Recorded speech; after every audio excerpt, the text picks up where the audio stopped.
Here's the project today.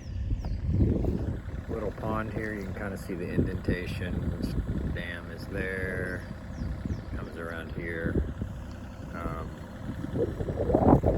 It's filled in and it was fed by this spring here.